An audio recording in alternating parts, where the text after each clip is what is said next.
Hey, welcome back to this episode of the Chatterjack Podcast. Today we're joined by Carlos Reina. He's a photographer based right here in Cumbria. Stay tuned to hear what it's like to move from Spain to a very wet Manchester and what it's like to have a career in photography.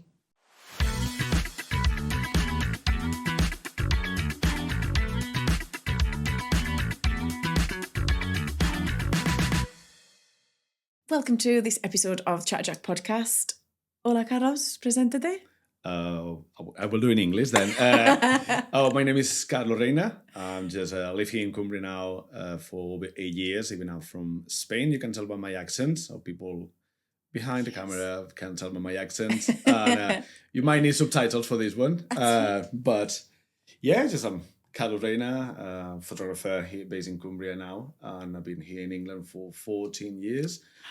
Which is 14 in November, yeah. Sounds like a long time. Literally. Since I landed here. And I still remember my first day landing here. Oh my God, tell me about that. Before we go into anything else, tell me about the first day. It was mad. It was mad. I came on the 26th of November, 2012. Yeah. Okay. The week before that, it was a really sunny day at home. And I was on the beach, going to walk with my mum, I think it was. Yeah. Really sunny, shirt and t-shirt in November. And I landed in Manchester. That was where I landed first because a friend of mine lived there before me. Got you. Long story short, they're meant to be picking me up in Manchester Airport. They kind of forget. And I have to make my way without knowing anything to Manchester Piccadilly, which was a nightmare. My English was really, really bad. Still not impressive, but... And I landed in Manchester Piccadilly. I don't know how. And then it's like, I need to find... the hostel, what I was saying. It's no phones back then, no internet. Yeah. And I remember like walking on, it's like, I knew kind of is around there. And I started to walk, pouring down, and I ask a guy, and I say, please. Yeah. Here. And he was like, oh yeah, blah, blah, blah. I'm like, yeah, well, all right. And I was like, yes. Yeah. Because he did some gestures and we're like, I think it's that way. Yeah. And I turned around and that was the hostel. But that was my first landing into England. Welcome. And I was like, and the first night I remember why I am here. So literally what I'm doing here. Yeah. And you left the beach in the sun. Yeah, I left the beach, the sun, family, friends, everything to pursue a dream. Call it like, not a dream, but opportunity. It's like the English dream. They don't say the American dream. I was like, for the English dream. Just really to try to get an opportunity to get a living, get a work. And for me, but yeah. Wow.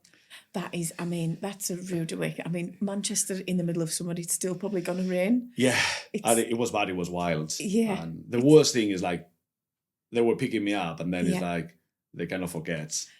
And it's like, how do I get there? Yeah. But yeah, resilience. There you go. And not being shy. And hopefully I saw someone speaking in Spanish. I went like, you're my victim. Yeah. They luckily told me, go this bus and there's the last stop, blah, blah, blah. But perfect.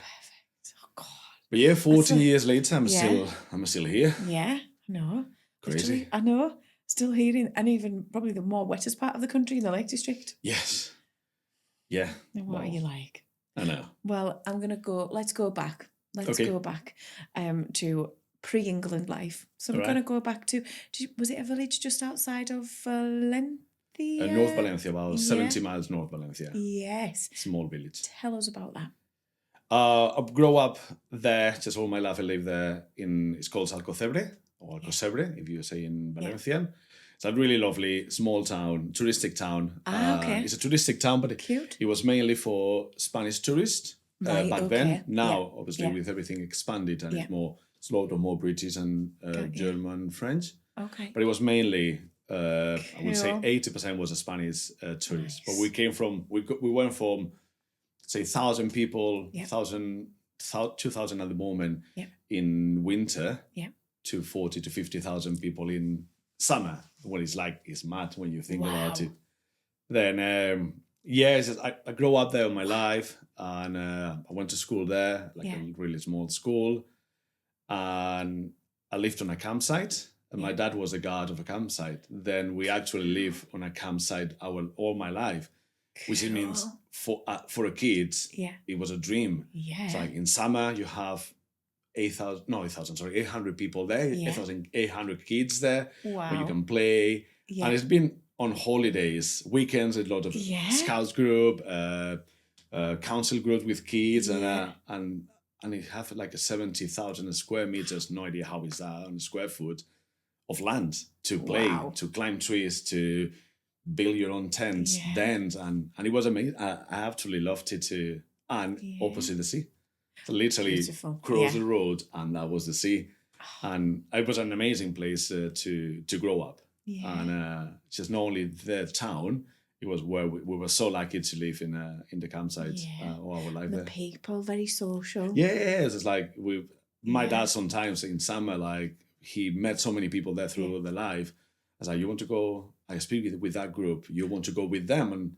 And instead now you send kids to school or summer camps, things like that. I have it there. It's like walking out the house and it's just, today you're going with this group and tomorrow you're going with the other one. And mom and dad both work there. Then it's just, for them, it makes life so much easier as well. Yeah.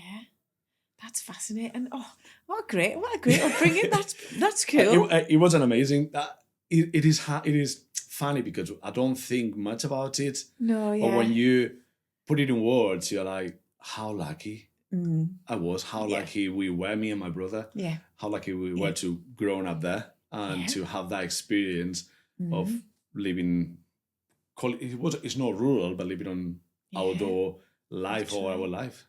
Oh, gorgeous. And the weather. And the weather like sunny all the time. And no one's having a bad time in the sunshine. Yeah.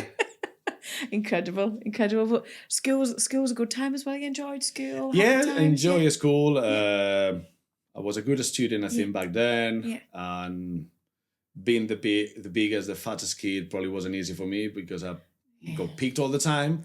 But I was the biggest and the tallest, and I fought back in a way. Yeah. I have a good group of friends down in the school, and school Are was. These the friends that you still go back and see? Are these university friends? Some of them, yes. Yeah. Some of them. Two of the guys, when I first moved to Manchester, they're the kids I grew up all my life, and some of the friends I still have from back school. It's like some of the ones I have been recently to see in Spain. Yeah, and this is why Carlos has got a slightly gruffer voice than normal. Yeah, a bit, sorry. A bit of... It was a long weekend. I'm getting too old for go to 2 nights in a trot. I'm drinking now, getting old for this. You got to catch up with everyone though. No, it wasn't. Yeah, like absolutely. I needed to do that. It's just it's hard for. This is some of the things like when it comes to culture, it is hard to see. It's like people say, "Oh, how you cope with the weather?" It's like the weather, I'm okay. Yeah. Food, I cook at home most of the time, but it's like how social is completely different. How we. That's interesting. How we go out and it's different. For me here, it's just usually you go out with friends, you go out for dinner, you go out on a pub and you sit on a pub. Yeah. It's like when I went 2 weeks ago to Spain, I don't think we have ever sat in 16 hours. We were out from 9. Well, sorry. We met 10 o'clock in the morning for breakfast. And after we left that bar 12 o'clock till we came back 2 o'clock, it's been a stand-up all day. Stand-up, chatting, dancing, another drink, chat. You go to see someone. It's just like, and it's a cultural thing. It's like I met people I haven't seen them in 20 years, and I was like, it's just. But it's the cultural thing, just like how we, as people, we are slightly different. We're Mediterranean. Yeah. Than the same Italian, Greek, Turkish, even. Yeah. Like we all Mediterranean. Then we socialize different. Yes. And if you go Norway, for example, they are colder on the treatment than British. Yeah. And then you go to Spain, like we are more social, more open. Like this is something I'm also call it tactile person. Yeah. I give kudos to guys and girls. Like Tom before was like, I was like, hi Tom. But it's like, like you sometimes give a hug to a guy and the guys are here like, I hug my friends all the time. It's like it's more normal, but we are a completely different culture. we live in the same interesting. continent. Yeah. But even so, we are completely different culture. Well, I'm glad you've brought this up because I wanted to get into that and the cultural differences that you've observed. Obviously, we all go on holiday, we all travel and see things, and I would absolutely agree. I mean, I'm learning Italian. We're not going to don't put me through that now, please. Forget all Thank my you. Italian. But that whole culture is totally different. I mean, It is, yeah. I mean, booking dinner reservations. You guys will start eating at 8, 9, 10 p.m. and not think anything of it. Yeah. Well, I mean, the restaurants here are closing at 9:30. Yeah. Last table's at 8:30. You go on holiday, say Spain, Italy, you'll see 7 o'clock tables are French, German, English. Yeah. Then when they leave, like the Spanish families arrive after they finish, and then the younger people on the big tables with parents with no kids that night, and you sit at 10 o'clock, and sometimes you leave the table at 2 o'clock. It's like, all right, let's go to the nightclub now. And people are like, what? Nightclub now? Yes, they open now. This is the good bit. Yeah. So culturally very, very different, and it's fascinating to observe that and to get your take on it. It's cool because we've known each other. You're obviously based sometimes in the bus station. Yeah. We see you passing, so it's just fascinating. And we were chatting the other day about the different festivals and religion and everything else that's maybe different when you've landed in a very wet Manchester in November. And just coming here, like, I can speak English. And then the first 2 months, I was like, I don't understand anyone. And then when I moved after a few years, I moved to Cumbria, and I was like, what's going on? Yeah. I remember first time I met my mother-in-law, and she said, hi, Pet, are you all right? I was actually looking. She was talking to the dogs, because Pet is like, if I'm assuming south of England, it doesn't make sense, but it's more like a northern thing. It's like, and I was like, Pet, who's she talking to? And then you learn those things. It's like you not only learn the language, you learn how to communicate. You learn the sayings. Like you say, hi, Mara, to someone in London, and we'll be like, oh, yeah. It's like, it's interesting. But it's like, all the sayings, dialects. And it's like not only to learn the language, which is hard enough. Yeah. It's just to learn the sayings, the how we work, live, act in a different country, that's the harder part. And I'm still, things shocks me. Yeah. I'm going to just give you give us a recent example. I don't understand English tea with milk. I don't get it. I know, cancelled. I know, but literally cancelled. I do understand, like, you put it like, it's like a black coffee-ish, but tea with milk, in my head, it doesn't work. Because in Spain, tea is like green tea, red tea, or black tea, flavor tea. Yes. But I tried twice. No, not for me. Really? Yeah. I don't get it. So this is not in association with Yorkshire tea at all. You're going to get us cancelled, Carlos. I know, sorry. I've had 2 cups of tea today already. I have 2 coffees. So we went to Seville, didn't we? And it's a different blend. Yeah. It's a different blend of tea. Yeah, we don't have English breakfast or Earl Grey is the other one. Yeah. So we don't that. You have flavor tea, chamomile, peppermint, green tea. Yeah. There'll be black teas. Yeah, but it's not. It's not. Because we don't drink tea. No. It's Have fascinating. a beer. Why you have tea in Sevilla? Have a beer. I didn't. Have a proper Alhambra. You were in Sevilla. You were near Granada. A proper Alhambra. I didn't. I had Naranja. I had some sherry. I had some orange wine. Oh, well, fair enough then. I did. It was 11 a.m. and I got a dodgy look off the waiters, but it was fine. It's fine. You went on holidays? We went on holidays. It was okay. I didn't have tea, so... Yeah, but just plan B. Breakfast tea is the one. All right, okay. Well, we'll work on you for that one. It's been 14 years. I don't think. It's too late to convert me. Well, we have the best water for making tea because it's soft. I know. Yep, soft water for making tea. You need still that. Coffee. I'll try my best anyway. Right, let's go back to. We went to school. We were at school. Yeah, we were at school. So, this is a question I've not asked you before. Do you learn English at school? Yeah, it's a mandatory subject in Spain. I think mine was from secondary school. I think nowadays you got some from primary school. Right. Okay. But back in my days, it was from secondary school. Yeah. But you learn you learn grammar.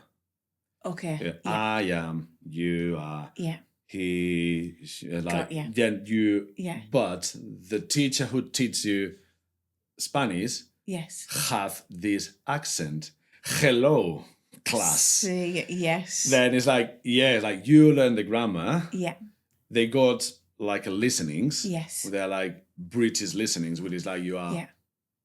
fast. Yes. And you learn the basics. Yeah. But I wouldn't say good enough to learn to Whitehaven and try to get a coffee.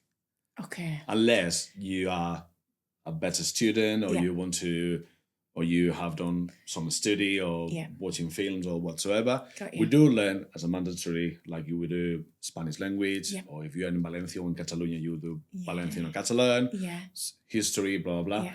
But yeah, it's just, on my perspective, I'm talking about 30 years ago, everything has changed. Yeah. But it is, we learn. Interesting.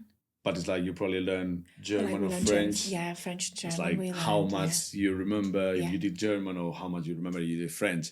It's kind of the same thing. I could get myself from the airport in German and maybe French. Oh, well done. But impressive. I know it's the Flughafen in German. Oh. There you go. I only know that because I've been a few times. But but I think German's quite similar to Cumbrian. I think they're both English and German. They have the same root, same as the Spanish, Italian. I think if I remember right, Spanish, Italian, Catalan, Portuguese, and Romanian. Interesting. Yeah, they all have the same Latin root. Ah, okay. Then it's like interesting. You understand, like probably as I say, Portugal, Spain, France, but when you put Romania on the picture, it's like why? It's like, but they're all and it's expressions you can say in one language. It makes sense. Some of them are really random. Yeah. But some expressions you can say in one language, it makes sense on the other one without changing anything. Amazing. And I think that, I've got my own opinion. I think that we're English people are the worst. We just expect everyone to speak English. Yes. It's really it is bad. But what I always say is like, I do understand not everyone can speak Spanish, Turkey, Greek, Italian, or we went to Indonesia. I'm not expecting, or they're not expecting us to speak in Indonesian, but we knew the basics. Good morning, good afternoon, good evening. Yes. Thank you. I think we could count till 5. Yeah.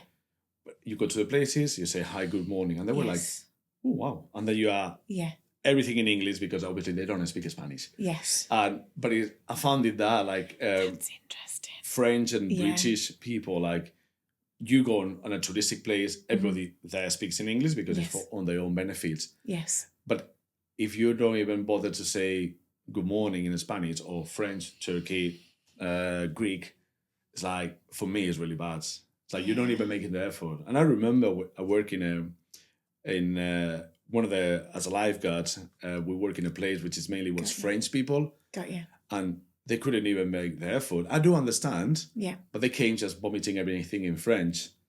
And I was like, things like what time the pool closes. And I did office. And the office was like 500 meters walk. Yeah. Just for simple questions, like come and say, buenos dias.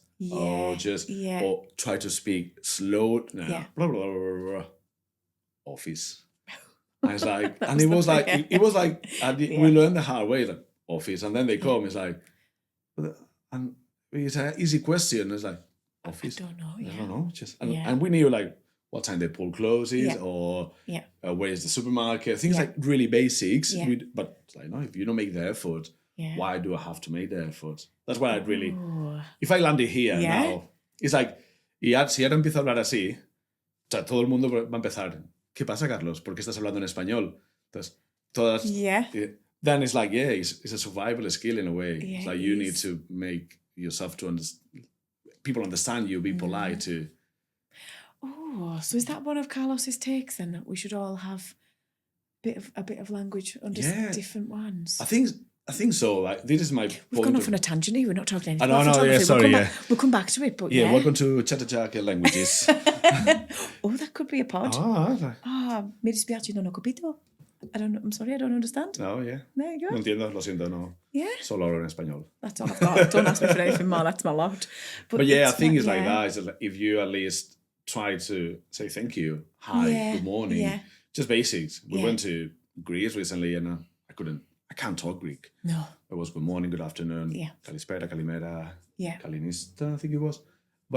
And then you obviously talk in English again. But it's just make the effort. Interesting that English is the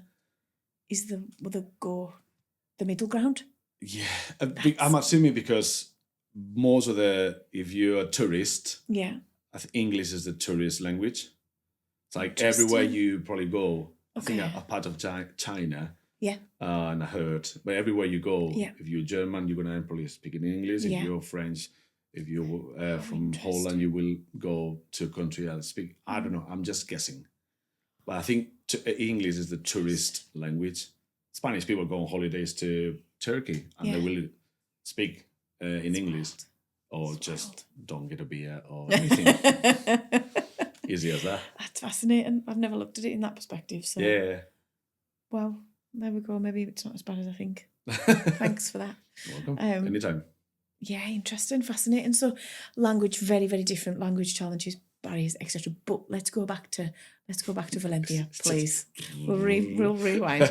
So, school, good time, enjoyed it. But did we study photography, arts, that sort of thing? No. Just we have the basics. We call it back then plastica. Plastica will be like craft. Okay. We did craft in primary school. Yeah. And just like basic craft. And we have English, but we didn't have, not even in secondary school, this is a quite interesting bit. Like I went from a really small local school to a 5,000 student secondary boarding school. Wow. I was bored. I was there Monday to Friday, but I loved it. I absolutely loved it. But going back to, no, we didn't have arts. We had the normal subjects like we do, I don't know, math, science, Latin, I think we did 1 year, which is like, still don't know why. Literature, English, just the basic. But we don't have anything like art or I think we have music. Okay. I think we had music back then. Again, we're talking about 30 years ago. Yeah. I know. Well, we'll skip forward slightly then, shall we? Yeah. So where did photography come from? How did that happen? If it wasn't at school, if art wasn't subjects we stood, how, where? My first touch or my first memory about photography, it was, we lived in a campsite and my dad found a DSLR camera, like a film camera. Okay, I can't remember it was on the actual campsite after summer or was on the beach back then. He took it to the police and they say, if nobody claims it, it's yours. Wow, okay. Like 1 week or 2 weeks later, nobody claimed it. Then my dad had, and I remember like just playing with it. I even took photos back then. Yeah. And that's my first memories with a camera. Yeah. Then from then, I think I've always been interested, and I bought, excepting the main two photographers in town back then, I bought the first digital camera in my town. The first person with a digital, that I remember, probably someone older than me had it, but it was this big. It was like half the size of a shoebox. It was huge, and it was 1 megapixel. Oh my God. Yeah, it was probably bigger than, like if you put this like square it was that big. It was huge. 1 megapixel. 1 megapixel. But back then, I'm talking about I was 16, probably 17.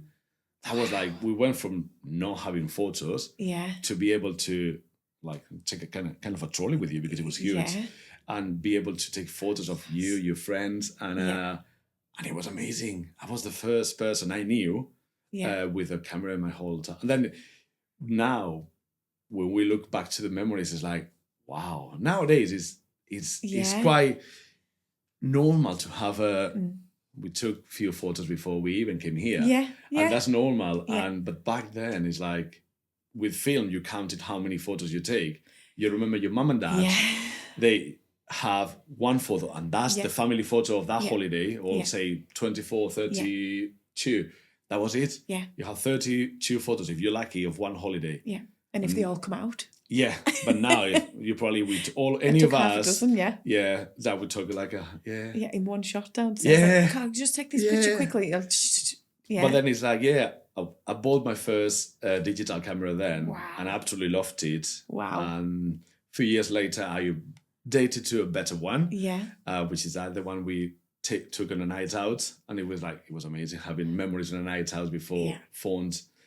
And then about 2006 is when I started my degree in photography, which it wasn't my first degree. I started doing coding, computing in university. Well, that's not in my research. I've let myself down there.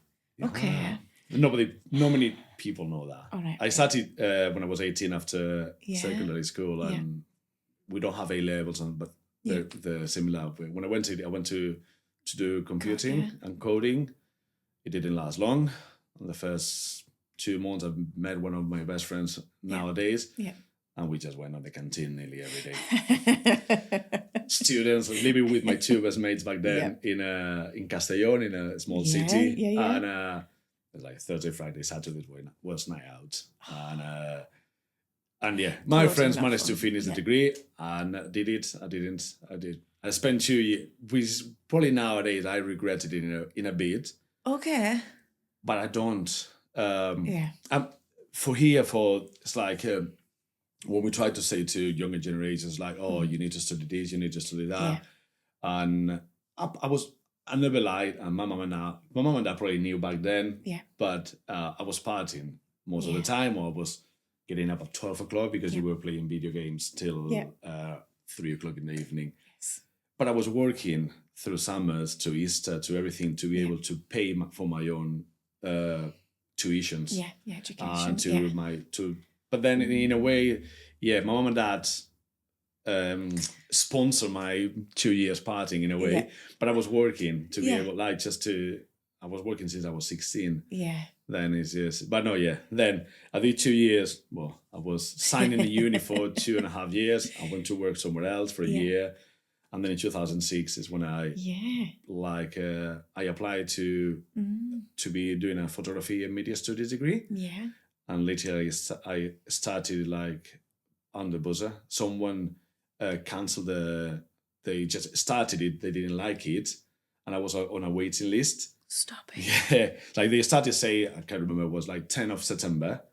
And I was working. It's like, all right, it's just they haven't run me. Then I don't get it. Keep working and I'll apply for next year. Yeah.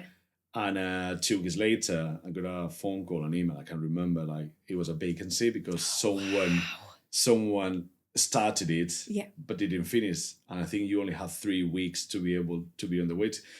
Literally, I was I was like, hold the door because I'm coming in. Yeah, literally. Amazing. Yeah, and it was good.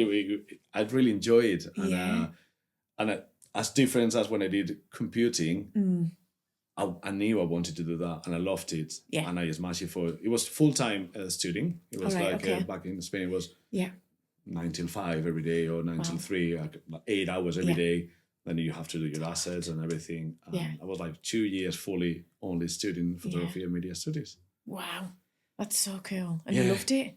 I loved it, yeah. Met some great people. First year was hard because it was more like a head down paper studying kind of bulb. So this bulb is that, this bulb is a tungsten. This different subjects has their own. But then second year was mainly practical. And I loved it. Yeah. And I made good friends, which some of them I still have as a friend. Amazing. Yeah. Amazing. Good memories. Yeah. Good memories. I really enjoyed it. Yeah, it was hard, but no, I really loved it. I love it. And then you left and you went to, did you get a job straight from there? I did an apprenticeship for 3 months in a company. Yes. What was the company? Studio 3. I haven't got that. No. You got Mi Valia, probably? I've got you there, yeah. And that was after. Fun. Should I give you a fun facts about the degree? I had when I finished. Now I'm so pleased I didn't pick the other company. Like my teacher say, they cater the companies regarding what kind of student you are. All right, okay. And I say, he were like, because they didn't have to give you one or two or three options, they can only give you one. Because then, in a way, you have to make your own mistakes, if you want to call it. Yeah. And he said, well, I have two companies. Yeah. One is a studio photography company. Yeah. And the other one is a video company. Okay. I was like, okay. It's like, which one? They're both based here nearby where we are at the moment. It's like, yeah, it's like, I think that one, I like him more, just blah, blah. And he went like, okay, perfect. But you know when you can feel someone is like, he's pleased, I picked this one. Yeah. I found out after I signed up for my apprenticeship, the other company was a adult content production company. Carlos. Then I nearly end filming porn. I never did it, but yeah, I nearly end on a company who had actually they did back then. They didn't tell you that? No, because I spoke with Pasquale Pesetti, it's called the teacher back then. It's like, we couldn't really tell you. You need to do your own research as well of the companies. But I nearly end of. I wasn't sure what I was doing, or editing, or filming, but it was an adult content production company. I wasn't expecting that. No. Neither did I. When I went like, I was so pleased I went to Studio 3 back then, and I found out it's funny because some of my friends like, it would have been a good experience, like, or not. I don't know, but yeah. I don't know what to say. It's not often I'm speechless, but I think you've won. Congratulations. Wowzers, trousers. But yeah, you know. Holy moly. Then I did a 3 months apprenticeship in Studio 3, which they told me I will have to stay on the company for good. I will have a job there. Yeah. But the other girl who had the apprenticeship same time as me, her dad and the owner's dad, they were really close friends. Okay. Then the day before my apprenticeship finished, and I was like, I've been told by the teacher that the company told the teachers I was going to, they say like, thanks for your time. That's it all. And I went like, oh no. It wasn't that bad. A week later, I just started to work for the company nearby. Literally, got you.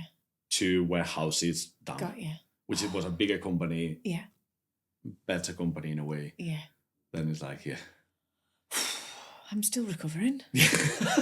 I'm still recovering. Then, I don't want to know anymore. No, it's another fun fact about my first ever job in England, but. Right, well, we're not there. We're not there. We're not there yet. We haven't finished. So we went to the studio. Yeah, that was good. Enjoyed it. First experience in the sort of professional setting. Yeah, it was good. Working it was with like fast pace, that kind of thing. Yeah, it was like I really loved it. It was a warehouse when we really built. It was 2 guys building interior studios. Class. Like a living room, bathrooms, bedrooms, anything. Literally, it was an empty warehouse. Love. We work for tile companies, and we shoot with, probably nobody heard about these, large format cameras. Those cameras this big to have a just larger production, like just you can print on a poster or on a roll banner. Yeah. And but I loved it. I was there for 9 months until they fired me because the discrepancies with the main photographer. Oh.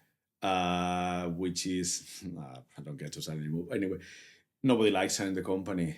But I was probably one of the few persons who stood and tell her what everybody in the company thinks about her. Yeah. She was rude. She was entitled. She swore at you with no reasons. Not only to me, but mainly to me because I sat there, I was like, no, I wasn't even a kid. I was 26. Yeah. But I was the young photographer. And in 3 months, I was on a higher level of quality of production than her. Yeah. And then it's like, call it jealousy, call it whatever. Yeah. And she was the owner's wife. Oh. Then obviously, I'll get it. It was the wife of the new photographer. And they fire me. But it's the best thing again. 3 months later, they fire half of the company without any payment. It's just something like they came in no bankruptcy. But they have to fire so many people because they couldn't afford to keep having the company at the same level. Then in a way, I was so lucky because they pay me X amount of money because they fire me with no reason. There's like, this is an exit package or whatever how you call it here in England. Yeah. 3 months later, some of the people that were there, they were like empty-handed. And again, casualties, call it whatever you want, but I was lucky to leave when I left. Wow. You're a very lucky man. Right, we're going Just to move. find my own luck. Yeah, true. Well, so then you kind of walked. Did you then go and work in advertising from there? Where did you go from there? Was it to From Valia, I started working as a nightclub photographer in the same place in Castellón, which I absolutely loved it. I absolutely loved it. Then I moved to Ibiza for a season with my partner back then. Yes. I've got this down. Well done. So we did a bit of glossy fashion, portrait stuff. Was that in Ibiza? Or was that before? I did. No, well, I did some fashion, not as glossy and as... Yeah, I did some fashion back then, but no much. But I did probably the most expensive posh event I never done. You remember? You know? The Ibiza Beach Polo Cup in 2010? Yeah. Yes. Ibiza Beach Polo, yeah. It was like it was a polo event. Wow. And it's like... it was mad the amount of money was moved. I remember a bottle of water, that's just 16 years ago, it was 10 euros back then. A bottle of water, like 10 euros to buy it. We didn't get any, we didn't pay for anything because we were part of the media team. And the bottle of champagne, if I remember right, it was 2.5 grand. Sold it there for 2.5 grand. But then it's like, everyone who was anything in Ibiza, all the hotels, I think back then it's called Fiesta Hotels. I think now probably they rebranded it. But all the polo players, which some of them are all football players. If you are, probably you don't. Like, I think it was Batistuta. It was like a really famous Argentinian football player. He was one of the players. It was television there. And I worked there for, I think it was a week. Wow. But that was only a week. Then I was... something less glamorous. I was working in hotels doing family portraits. Which is, I don't know how did I manage with my English back then. Because 99% of the clients were English. Of course, But like, it's like, if you were on holidays 15 years ago in any Mediterranean country, that photographer around the pool, and then it takes you to the beach or to the garden to do nice photos with the family. That was me for 8 months. Well, whole season, 6 months, 7 months. So a bit different.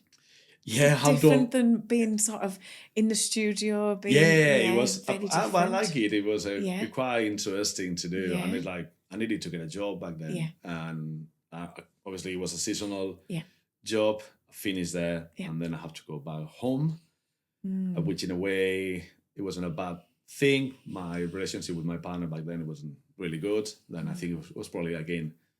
Lucky. I escaped and then came back to my hometown, and I worked as a nightclub photographer for over a year. Well, I survived as a nightclub photographer. It was really bad. Yeah, it was like the money wasn't great, and I literally, how will you put it? I wasn't getting much money. No, but I wasn't spending much. Is that in a way I was. No begging or a beggar, but it's like I get all my friends on a night out for free, and then my friends like, we'll take you out for dinner tonight, and then I didn't have to pay any drinks. All the drinks were included. Then it was bad because I couldn't get a job anywhere as a photographer back then. And I probably needed it in a way a break to mental or whatever we call it back then. But I actually loved it. It was a great time to be. A nightclub photographer. It was like pre-smartphones. It was just about when the smartphones were getting decent with quality. Then it's just I loved it. The BlackBerry era. It's like BlackBerry. And then it's like you have everybody just pulling you because they want the picture. Get us. And now it's just you take a selfie and move on. But now back then it's like I want a photo, and it's like I loved it. I managed a team of about 10 people back then. And but cool. it was quite cool. And then it's just. And then you did. I've got a note of this, Carlos. So how did we end up directing music videos? I've got a note here. MTV Spain. Yeah, I only make it on the last video. It's like I met again, being in a nightclub photographer, Got I you. met Got you. someone back then. It's called Bobby Warner and Jay Chus, and they were starting as a band of three with Jose. I just met them on a night out, and it's like literally like we are filming Friday. Like we're filming a video clip on next Sunday. Yeah. You fancy filming us? It's like, yeah. And I started to work with them. Hits at us, it calls back then. We did an amazing video. Hey, sorry for interrupting the podcast. It's me. I know you hate it when I interrupt. I have a different request today, if you don't mind. Could you send this podcast to someone that might find it interesting? It would really help us grow the pod more than you'll know, and we just really appreciate it. Cheers, guys. We have replica guns, and obviously it was funny because when we were just taking the rifles and everything, the police came. It's like, what are you doing here? Yeah. I was like, well, I got a permit. They're replica guns. But it's just like one of those things like, whew, hopefully, I think the owners. But then I started to work with them. We filmed about, I would say, 6 different video clips. Yeah. And then we filmed one in Barcelona. Yeah. For me and Bobby went to Barcelona to film something for someone. Yeah. But the edit, it was horrible. We didn't have any say in the edit. The edit was really, really bad.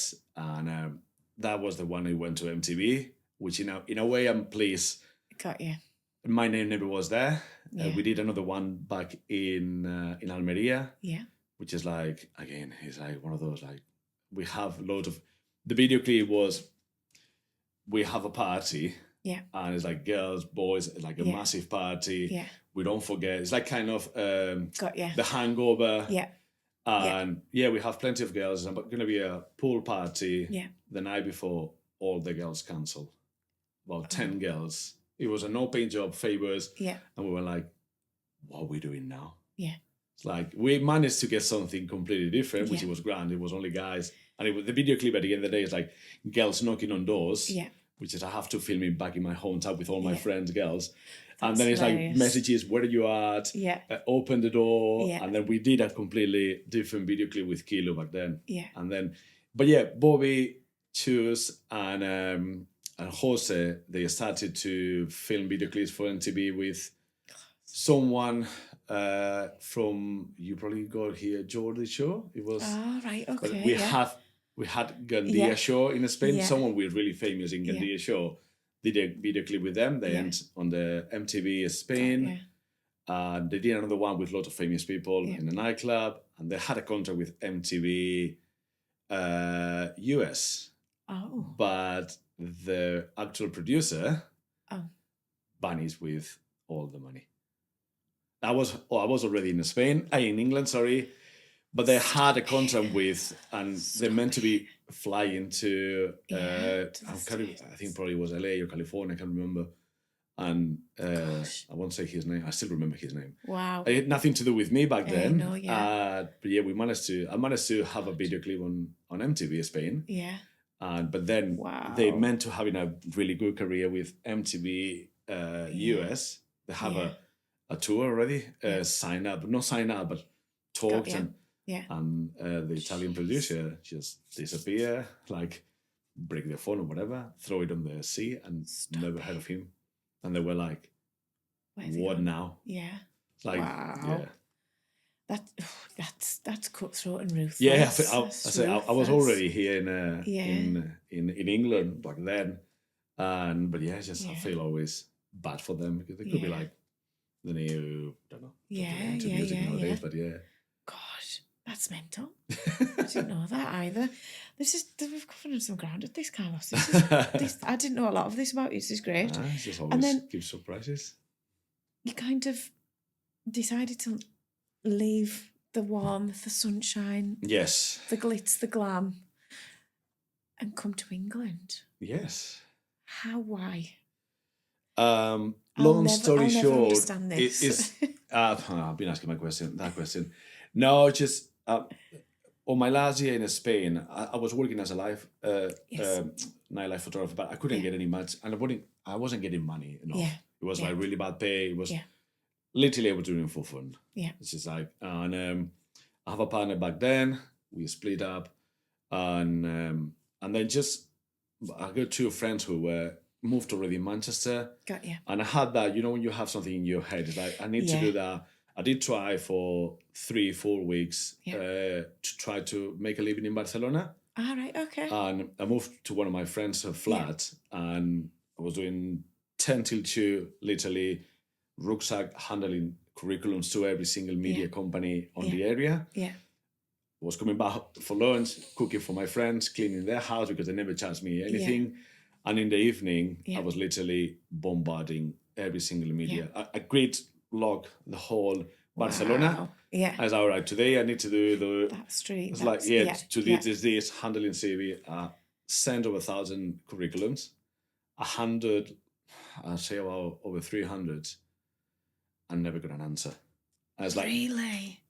Most of the answers I got, you have to start to make a name around here. If you want to work for free, you might be able to make a name. I said, but I cannot afford to make.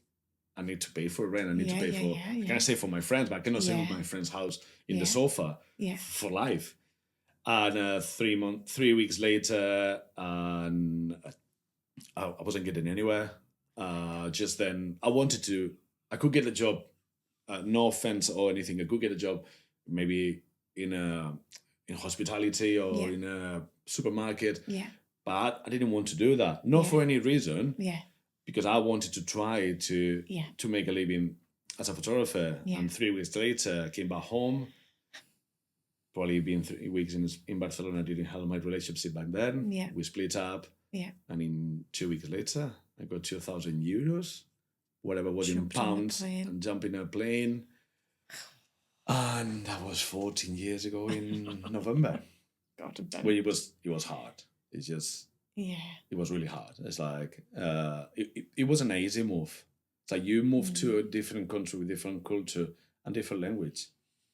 It's like moving to a different city in your own country's a challenge. Yeah, it's just like for anyone listening, like say, just put in perspective, like you moving to, I don't know where you are, like 100 miles away from your home without knowing anyone, how hard it will be. Mm-hmm. But you move to a different country, which doesn't matter because of distance at the end of the day.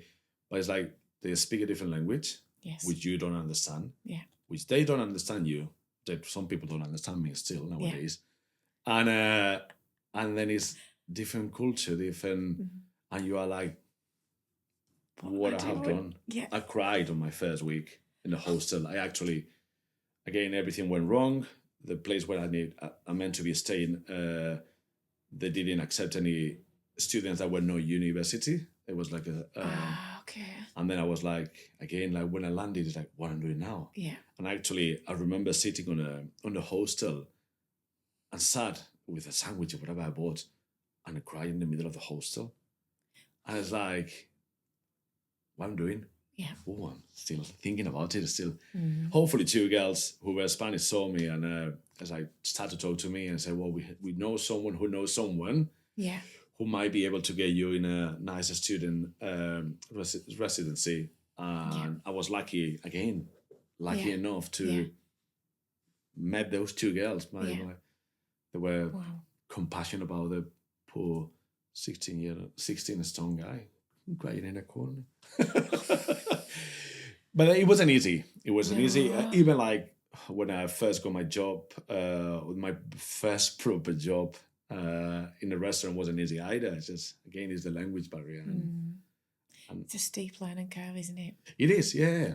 It's a survival skill. It's not for everyone. And people say, oh, it's the weather. No, it's not for everyone. And it's resilience. Like I could just say, I go back home and I could, because I could have done it easily. But I think like it was, I'm not sure if internally I needed to prove myself that I could do it. I don't know. I'd never, but it was hard. Oh, and the first jobs were even harder, which is, should I tell you what was the first ever job? I'm scared, but Okay. Come on. I'm gonna, because it's funny the way it's like I presented it. My first ever job in England was in a strip club. It wasn't like that. I'm not half the body to a stripper, dance or whatever you call it. No, I was carrying a banner on my back, walking on Deansgate up and down. Got you. To promote the strip club, Got it was quite fun. And but yeah, when I say to people like, oh, my first ever job in England was my first ever job in England was on a strip club. People was like, what? It's like, no. It was on a strip club, but I wasn't getting all fancy and doing lap dances. No, and that was my first ever job in England, walking Deansgate up and down, just giving leaflets to drunk guys that just come in. Yeah. Yeah.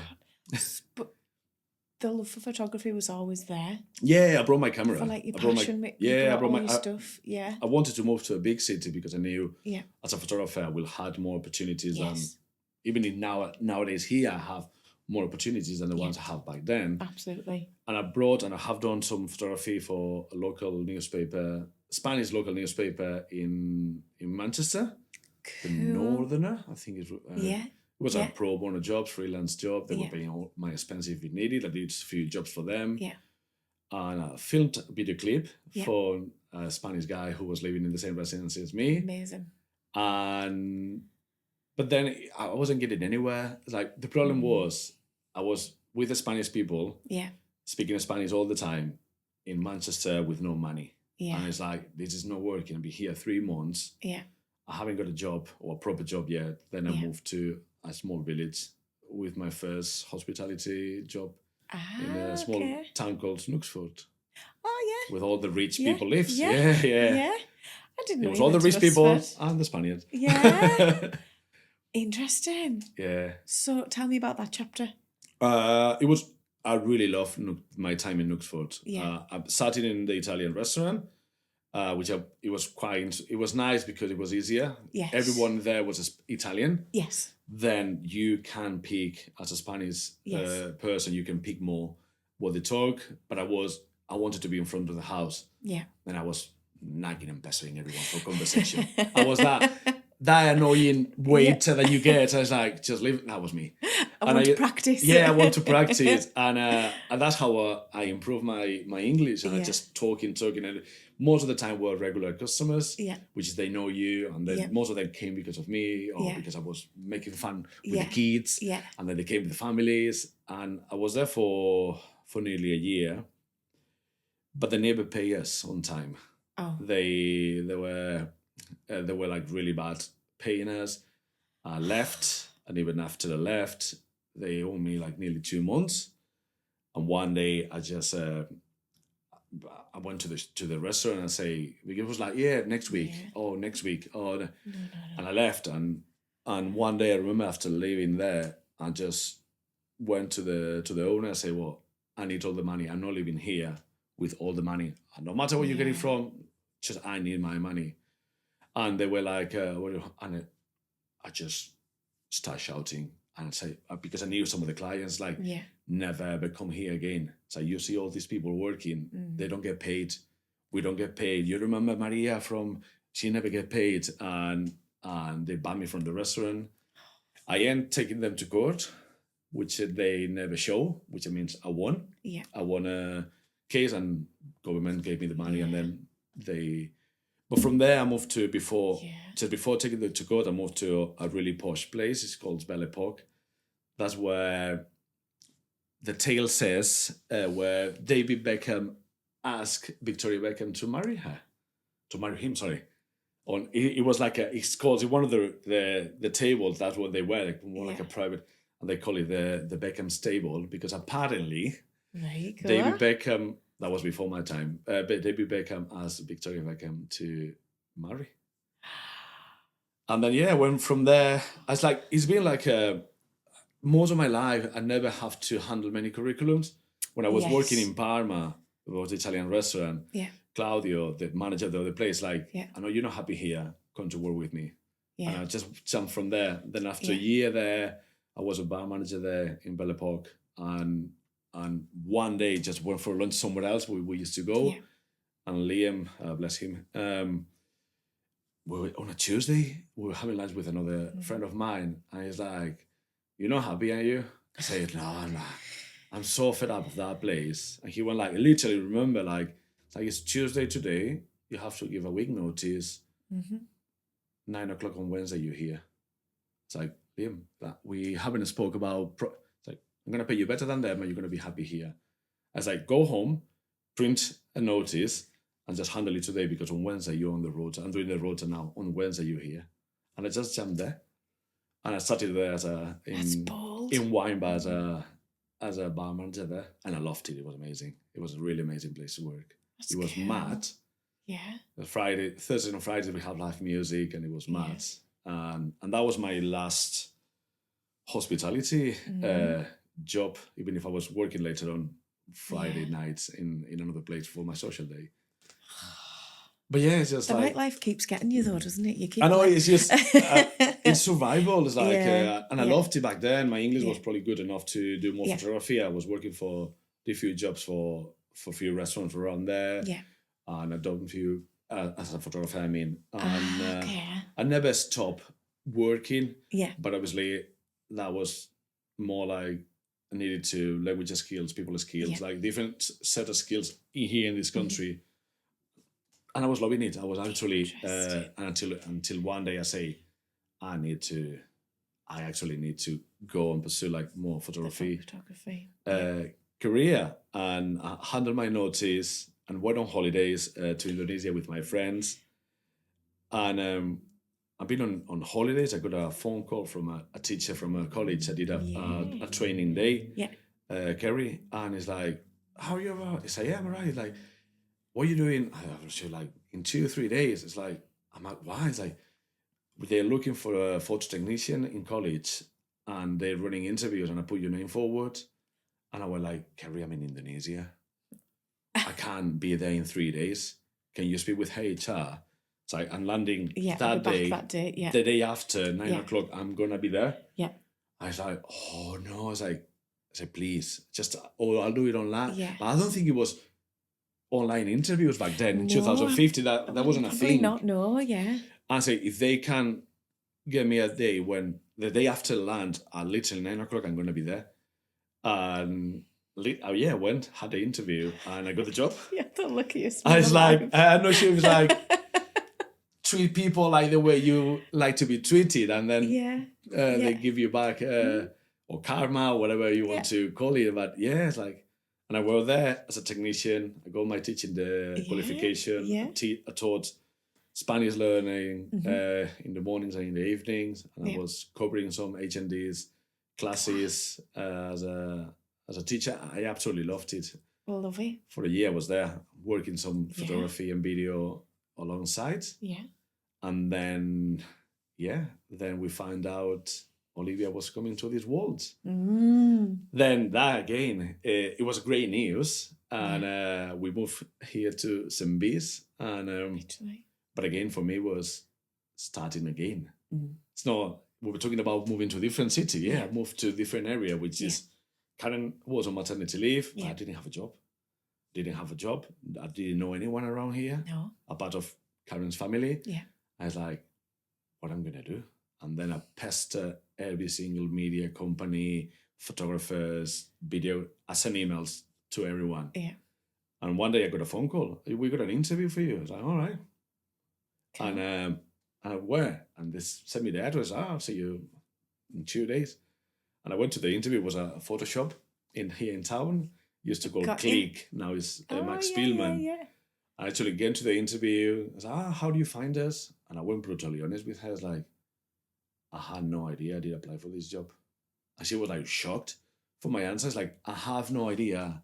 I pestered everyone in whole Cumbria because I needed a job at least to start to say, I had no idea I actually applied for this job. Yeah. I was like, how you came? He's like, you gave me an opportunity.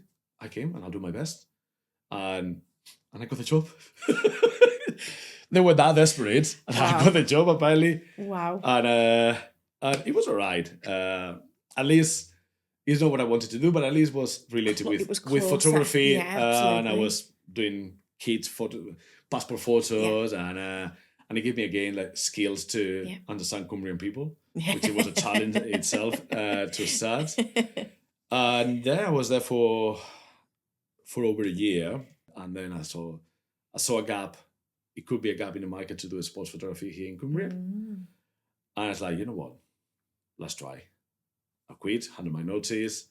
Obviously, speaking with Karen first, like, I'm going to do this. And I don't know how this is going to go. I had the camera, I had the computer. I didn't have to invest a load of money. Yeah. And I started as a sports photographer here in Cumbria. Love it. Yeah, it was hard. And again, it's pestering every single event organizer to say, I know you maybe have a photographer. Yeah. If you are, I'll get it. I would like to attend, sell my photos, blah, like. And interesting. Then I did my 60 events on my first 2019. 60? 60. I attend probably every single event, which is... There's only 52 weeks in a year. I know, but usually it's Tuesday, Bello Club time trials. Okay. Wednesday, fell runnings. Yeah. Most of the year. Yeah. Through and through. Then Saturday, Sunday, you have a lot of races around running, cycling. I did 60 events on the first year. So, because that was one of my questions, was how did sports photography come about? So, obviously, from everything that we've mentioned prior to that, sport wasn't really one of them. Yeah, no, I know. It was more people or nighttime or fashion. It was because I saw an easy way to access the market. Okay. It probably was easier than to knock on companies' doors, say, you need a photographer. Yes. Then they allows me only organizers to say, you can attend. I could have gone for football. Yeah. But I'm always be aware of the under 18s. I didn't want to, because you can't get in more trouble even if you have a criminal record. Like I hold my clear criminal record and I apply every year. Yeah. With under 18, you can always have more. Even over 18, I've been told by people, you cannot take photos of me. You're middle of a fell. It's like, I'm on my middle of a fell. I'm in cat belts. Yeah. What you mean I cannot take photos of you? But then I saw what it could be a potential market to start to make a living, to start to make a name. Yeah. And still nowadays, a lot of people, when I told them I don't do sports photography anymore, they were like, you don't? Like, no, I do 6-7 events this year, 8 tops. Yeah. Do more commercial now than I do. And it's like, it's like mouth to mouth words. Like, and that's how I built it. And it was hard. It's like... And then you were building that whilst juggling family life as well. Yeah. And not only that, a year later I opened the business. Yeah. COVID came. Yeah. And it was one of the... It's like, obviously, no events. My whole business plan, business idea... It came from like, oh, wow, I have 60 events this year. I got some already. They're going to book me, only me. Extra. To like, ta-da, COVID. Yeah. I was less than a year in business. Then I couldn't have any, what you probably know. Furlough, couldn't get that. I didn't. My accountant tried everything. He said it was like the 2 or 5% of the self-employed or the business who couldn't get. And nowadays I haven't got any grant whatsoever since then. Then I was like, I became a house husband, which I don't mind it. I like it.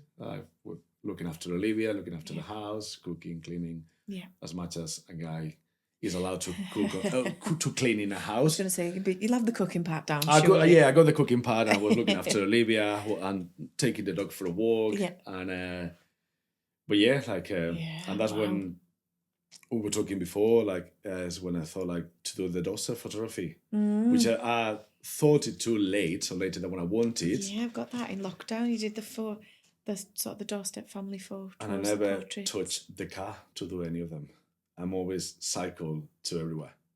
Did you? Yeah, I cycled to as far as Sellafield, Seascale was the farther I did. Yeah. But I did Seascale, Whitehaven, Hensingham.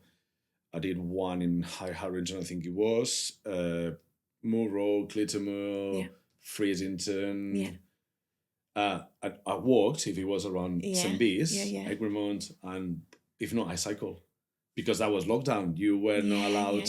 I did try to apply, like, you're not allowed to get the car unless it's necessary. I could have gone, but like, it was nice time that year. It was an amazing summer. Yeah. Oh, spring, summer, and I cycle everywhere to do the photos to every single. Why? Because I thought my thought was like, if you're not allowed to drive, for recreational purposes, Yeah. I can cycle there. Yeah. I was But like, why did you decide to do the foot? Where did that come from? I think I've probably seen it somewhere else doing it before. I think Got I ya. wasn't the first one. Got ya. But I thought like, I'll do it. Nice thing And to no, do. Yeah. and for me, it was keeping the momentum, keeping the name around. Yeah. Like you never knew who you're going to meet, who might be able to Yes. get you a job, get your family portrait. Yeah. I was asking for donations and all the money went from Whitehaven Hospital. Ah, cool. And I raised about over £1,000. That's cool. And I say I never get any money. Yeah. And I did it all a pro bono That's job cool. and I raised money for anyone cool. who was happy with the photos or willing to donate. Yeah. I think I raised over £1,000 for Whitehaven Hospital That's cool. back then. Yeah. So, what makes a good photo? It's hard to say. It's just because nowadays, technically, it's like here you're talking about two different things. Like one, it will be the technicality of the photo. Yeah. And one is about the opinion of the photo. This, at the end of the day, this is art. Yes. And the technicality, you cannot deny it. Yeah. But if you take a shit photo, the artistic way can say you did it this way because I wanted. You get a nowadays it's in wedding photography. I see this often. They have like a really blurry, shaky move, but it's a trend. Yes, it is. Which is a trend is being sold by bad photographers because you cannot take a nice photo. Then it makes an ice painting one of the most expensive paintings. If I remember, it was a white canvas with a yellow line, and it sold for I don't know how many millions. Then here you got the technicality, and then you have the point of view or the eyes. It's like then what takes a good photo in a sport? You need to freeze the person. Yeah. It's like, and if you're lucky enough, you get that person on a perfect pose. Yes. Flying feet. That's a good photo. Yeah. If they're like that. Or like this. Yeah. Like all red face. Like, you're never going to sell that photo if you want to sell it. But then, you have the technicality or the technical part, and then you have the artistic or the interpretation. The interpretation, that's what I was looking for. Interesting. Then, yes. Hang on then. So if there was, what's one photo that you've seen or in the world that exists that you thought, oh, I wish I had took that? Wow, you put me on the spot. I would have loved to done, but I'm not brave enough and I don't have the skills, have done war photography back then. Wow. And you can see like Cartier-Bresson, he didn't do as much as war photography, but the all style black and white photo. Or you got I can't remember the name of the photo. It's like the death militia or the death soldier, which is like a guy who just actually got shot. He's been proven he hasn't. By Kappa. He was the best photographer, the war photographer history has had. Wow. But he was, in a way, he was mad. He was like, soldiers here, usually photographers are with the soldiers. He's like, nah, go ahead, because I want you to see you shooting them. And eventually he stepped on a landmine and he died. But some of those photographies, and people will say like, I don't know, the Oscars or the famous people. Yeah. I'm not that bothered about that. Yeah. It's like when I do events or music events, I'm the photographer who is, you need to point at the artist. Yeah. But I am the guy who is actually pointing at the people. Yeah. I am the photographer who actually goes in the dirt, fight with people to get that nice photo. Yeah. So say, I don't mind about the people. Oh yeah, like I don't know. And Leibovitz, I would be. Well, she's an amazing photographer, and to do all the fame, I would like to do that. Yeah. But not because of the fame. You're shooting famous people. It's more because Anne Leibovitz, he's one of the best photographers in the world, and it's amazing how she play with light. It's unbelievable. Cool. When you said, I think I read this and you said before that the secret to success is practice practice and in photography more is. practice. Yeah, it's like you might know all the technicality of you need, but then you get to the spot and it's like if you get one setting wrong, it's like you need to practice, and like wedding photography is different than sports photography, than flash photography, than food photography. It's like they're all photography. Yes. But I do weddings for friends, but I'm not a good wedding photographer. Yeah. You take a wedding photographer to work with me on the Girl Gladiator when you shoot 5,000 people in the mood, they won't survive that. No. You take me to a red carpet press photographer, I won't survive that. I don't have the fighting skills to be and fight them to be in the front, which I'll tell you a funny story why. Thanks to that, I got one of the best photos I ever took in a long time. Tell us. I don't know if I'm ready for all of these. No, it's a nice thing. All right, okay. But we all know about Gary McKee. When Yes. he did the 365. Yes. I did I think it was 10 days pro on a job. Yeah. For Platinum Life and for Oliver for them. And on Yeah. the last day when everybody local photographers, national press, like and this is what it was, I would say 10 of us. Yeah. And it was all there, all packed. And I came the last one because I was chatting with someone, obviously. And it's like, oh, what am I going to put myself? Like, it was the finish line was here. He was meant to be running this way. I was like, what am I going to put myself? I cannot put behind the video cameras. What I did, on one of my knees in front of the photographers, and one of the national photographers, he actually hit me with a knee on the back and really rude, say, you cannot be there. It's like, why? It's like, because you're on my way. It's like, I'm kneeling on the floor. Oh, you can. And I go like, you know what? I've been working for the last 10 hours or 6 hours. I can't be bothered with you. And I moved to the side. Hopefully, Gary McKee make a mistake on terms of he didn't run that way. He ran that way.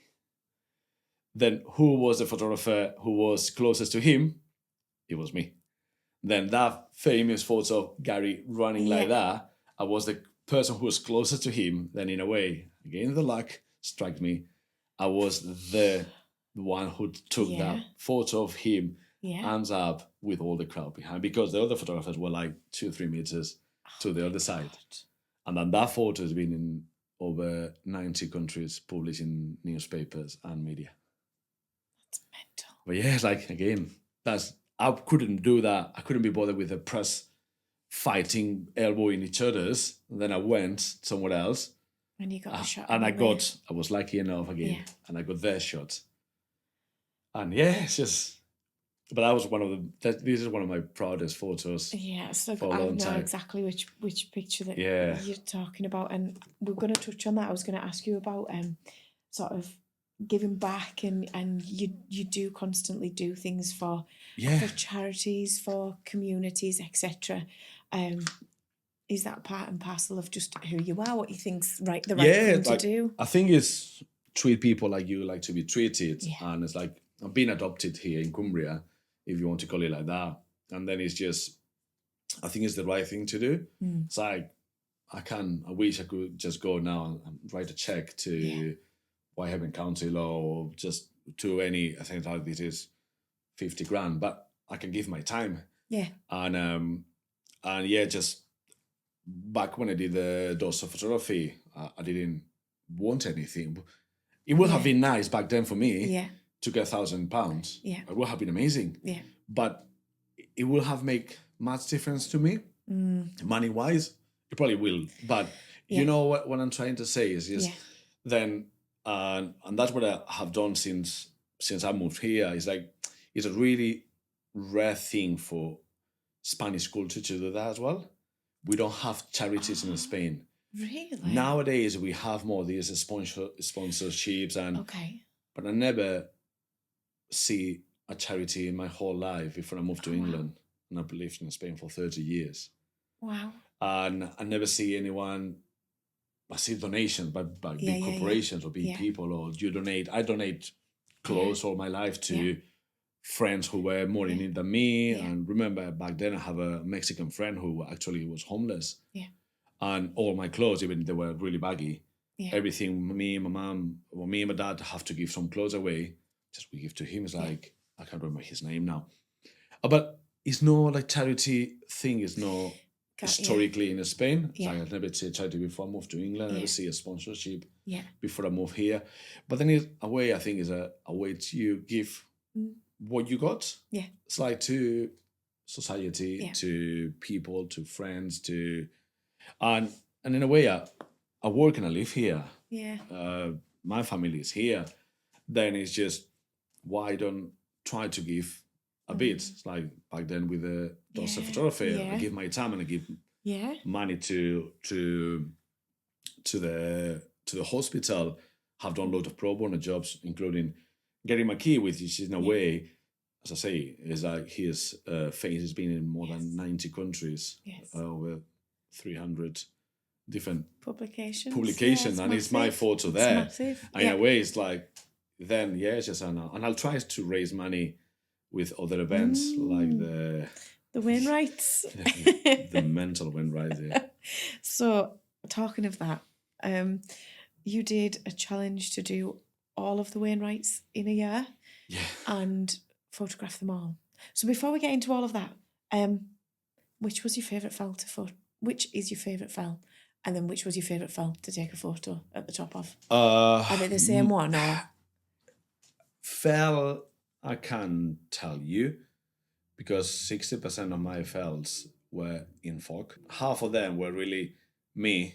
I go have done it here, just put a bit of a smoke, take a selfie like I've done it. But most of the fells were in the fog. Then I don't really have a favorite one. I have a favorite route. Yeah, go on. Fairfield Horseshoe. It was an amazing route. Yeah. I think because it was all snow. Yeah. It was all snow and all foggy. Class. Then I couldn't see anything. It's like literally I was following the steps of people who was half an hour before me or an hour. It was like a cloud or there's no glove of whiteness. Wow. But I loved it. Yeah. I nearly lost my dog a few times, but because he's black, I could see him. Yeah, Karen would have killed me. But no, I really liked that one. It was tough. It was one of the hardest one. But I think being on the snow, and it was a spooky few times. I can imagine. Like, if you're a fan of Game of Thrones, it's like being on the north. Like you are like, you can't see anything like for 5 meters, and you are, and you're in the distance hear voice of people talking. It's like, where are they coming from? Where is that coming from? That's cool. But yeah, that's one of my favorite routes. I don't have a favorite fell, as it is, and I enjoy like Scafell Pike was good, but it was packed. I did it on Easter Sunday. Oh, busy. And because a friend of mine was carrying 80 kilos of gym weights on top of Scafell Pike. Right. Literally has 20 kilos plate on his chest, 20 kilo plate on his back, and then 20 on each side. He was doing it for raise awareness for suicide and anti-suicidal in men. Wow. And that's like he was carrying the weight of a person or of a man to top of his Scafell Pike. Then I joined them for a bit, and it was mental for him. And then I just carry on. But it was Easter Sunday, it's like M6. Yeah, like the amount of people there was mad. Yeah. And then literally I went like that, take a selfie, go. Yeah, get me down. Yeah, get me down. Yeah, literally, Yeah, literally. And then you covered a few events as well. So we talked about that before, and there's been some of your photos, I've seen them in real life. We've covered Whitehaven Alive. We've covered marathons. We've covered cycle races. What's your favourite style, or is it the people? I think it's the people. Anything to do with people, I'm happy with. I couldn't do a office job, even if half of my time is me in my computer editing, like head down. Yeah. I like it. I just, you know me, I am that, like you hear me before I arrive. Not because I'm loud, which I am already, but I love to talk to people, and I'm a people person. Yeah. And which is sometimes running a business is not for everyone. No. And sometimes it's like, I'm a bit forward, Mediterranean, I'm Spanish, or I'm just Carlos. Yeah. And I'll be forward. And I do it. Sometimes it's like, just go back again a bit. And it's not for everyone, but most of the feedback I got from businesses is like, can we have Carlos? Oh, he's not available tomorrow. Can we just postpone? We'll wait for We need Carlos. Carlos. Yeah. It's grand. I love it. Yeah, Like people ask for me, and I say I'm not even the best photographer in St. Bees. Yeah. And I think it's two of us. But I think as a business person or as a freelance, I provide probably something else. Yeah. It's like I'm more approachable. Yeah. Maybe I'm different, which is it could be good, it could be work, it could be bad. As I say, I'm not even the best. I know I can count 10 photographers around here. They're probably better than me quality wise. But again, they're more technical, but they lack the human touch, if you want to call it. Talking to Oliver all the time, he said like, a lot of clients ask for you because they lack that human touch. And again, it may be people feel comfortable. Yeah, because, like mainly when we do photo shoots for companies. Yes. And I remember Gemma from Beck just mentioned it is like with the guys we are like we go there. Yeah. That'll do. Yeah, it's fine. But with woman it's different. I think woman is you more self-concerned about how you look, how you feel, how you that doesn't matter the size you are, the shape you are. It's just and I'm like they're like it's fine, you just gonna be perfect. Like it's like you try to make them feel comfortable. And that is like after you take photos, like have a look. You like it? Yeah. No, you don't like it. Just come on, just relax. And that's keep going. Keep going. That's the human touch you need to give sometimes. Absolutely. Obviously, as a business overall, but obviously on this line of work, you need that more. Like just. I love it. So, what was your most challenging shoot? Can you tell us about it? No, probably the most challenging now. They are the dance shows because they're not predictable. Yeah. The light change, you have blue, pink, yellow, orange. You have all kind of slides. You got 50, sometimes with Step by Step, which is the biggest company I work here, you got 50 girls on a stage. Yeah. Well, and maybe 2 boys because not many boys doing dancing here. Yeah. And it's like, wow. And literally you are like, and it's like the light changes all the time. And this is probably the most challenging because it drains you. But then you need to do the edit. Which is last year on this event, I did 65 hours in 4 days, working only. That didn't include traveling or sleeping. I literally slept 3-4 hours a day for 4 days. And the time I wasn't traveling to take my daughter, I was shooting there. Yeah. I was shooting there then while I was editing and organizing. It was, it was challenging. It was mad. But this is another thing, like, I think as a business I provide with people say, you want me to send you some photos for press release today?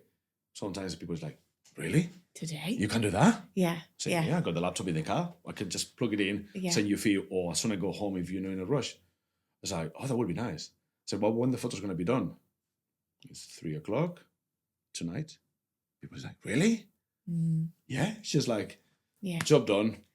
Next. Yeah. And this is sometimes is the speed of things have changed. We're on the pod. We were chatting about the speed of how things work in the marketing world, and is quicker always better. So we were talking about design. It was mostly about graphic design, and we can all open Canva as we can all open our phones. And I'm an iPhone 16 Pro Max girl, and I have no idea how to make that camera look any better. You did clean it for me before, which helped.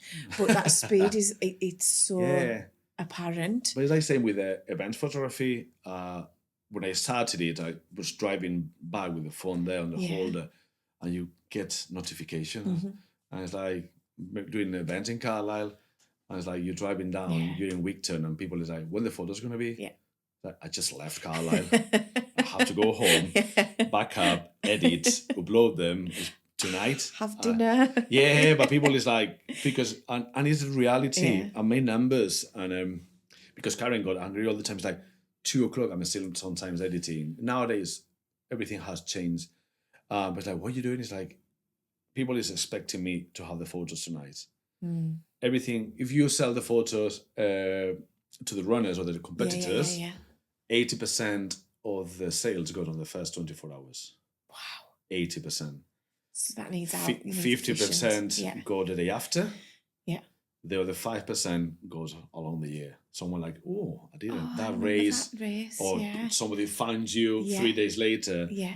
80% of the sales goes on the first 12 to 24 hours.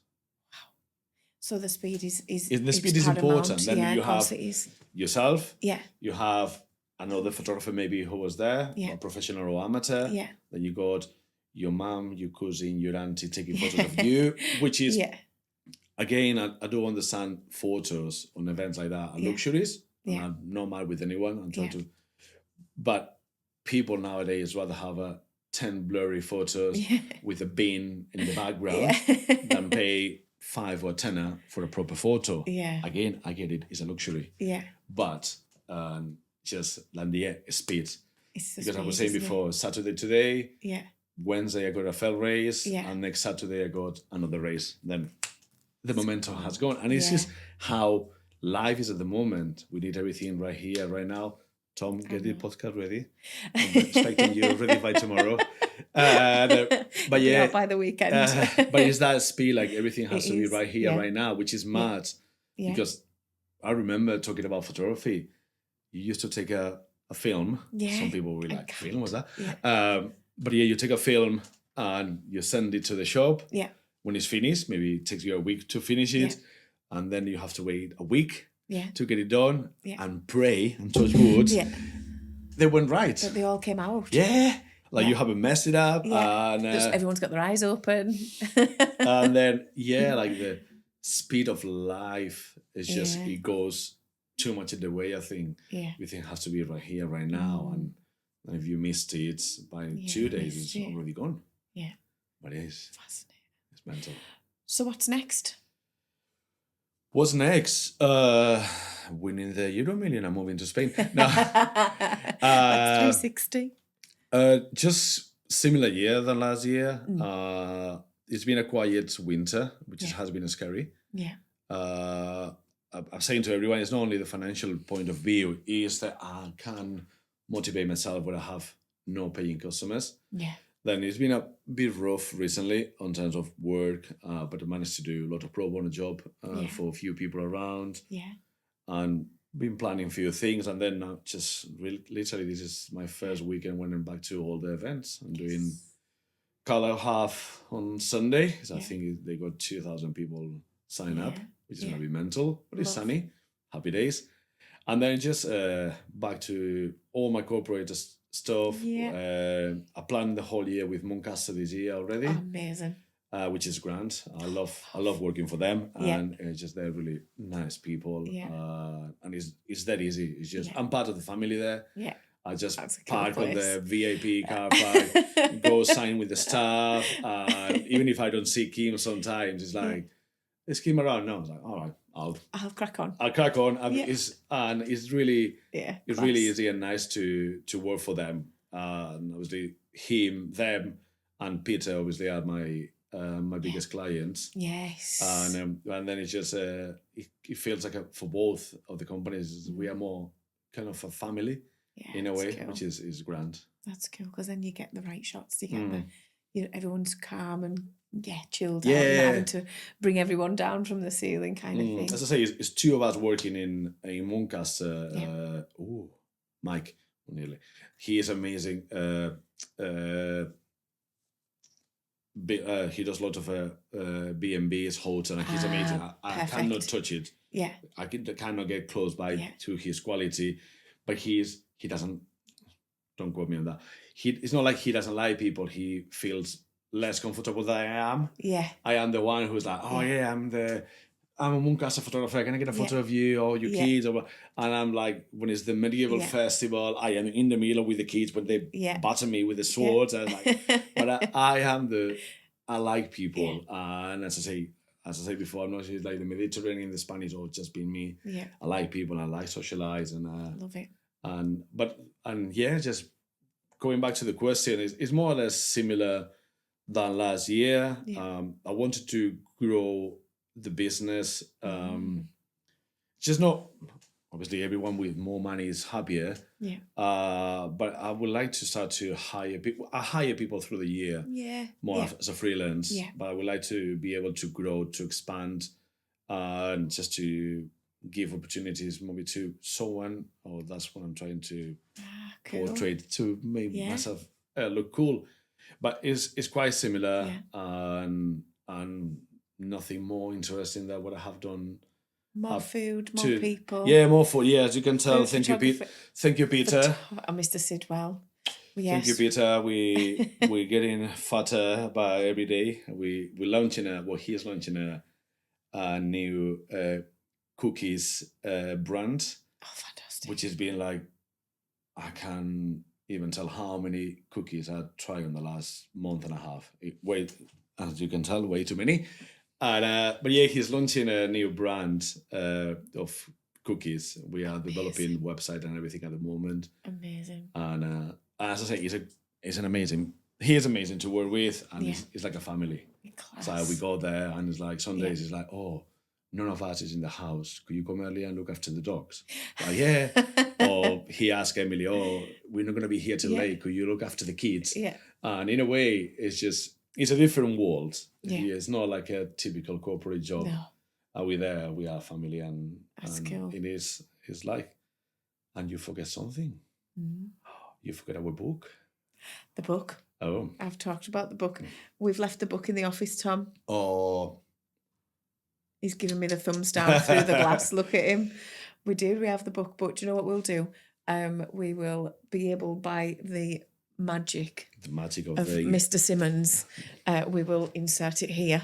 Yeah, you can. There we go. I did it. We'll put it in there, and we can show all the examples of the work, and it's great to see it in print. Yeah, it's great to see it in real life.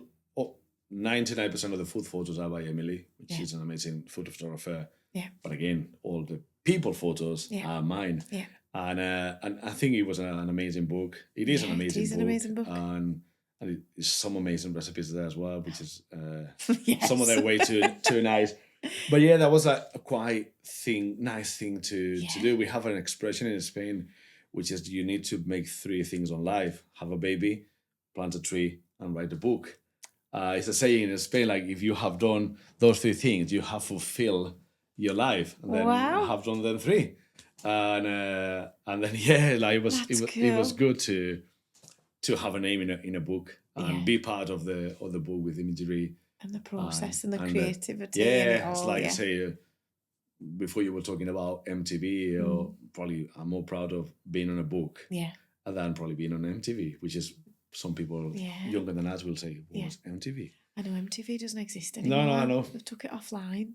It broke my heart, that did, but yeah. But yeah, it's like some things like, as I say, doing those photos with Gary McKee back then, having the book. Yeah. And it's just not, as I said before, it's like making a name around here. I'm part of the community. I'm part of Cumbria. Yeah. I don't say Mara unless I do that as a joke. I don't either, don't worry. As Ganyam or things like that. I do say. I found myself a few years ago talking with someone and say, I was like, oh no, I wouldn't do that for Nout. And I was like, what? I just say Nout? What that came from? Yeah. And you've just said mum. Yeah. You've said mum twice. Oh, did I? I noticed that. But yeah, it's like, but yeah, I have. We've got a hold of you now, Carlos. I have expressions which is like it became more from here. But obviously, I speak with all the time with local people, Cumbrian people, or just and then some things indirectly you pick. Up, yeah, gosh, I don't know what's my accent anymore. Yeah, I go Welsh a lot of times. Still don't understand why.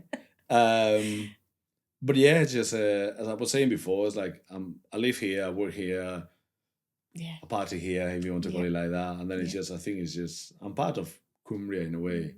And it's, I think I'm well known. Karen goes angry with me all the time because it's like, often she get like, are you Carlos' partner? And she's like, how?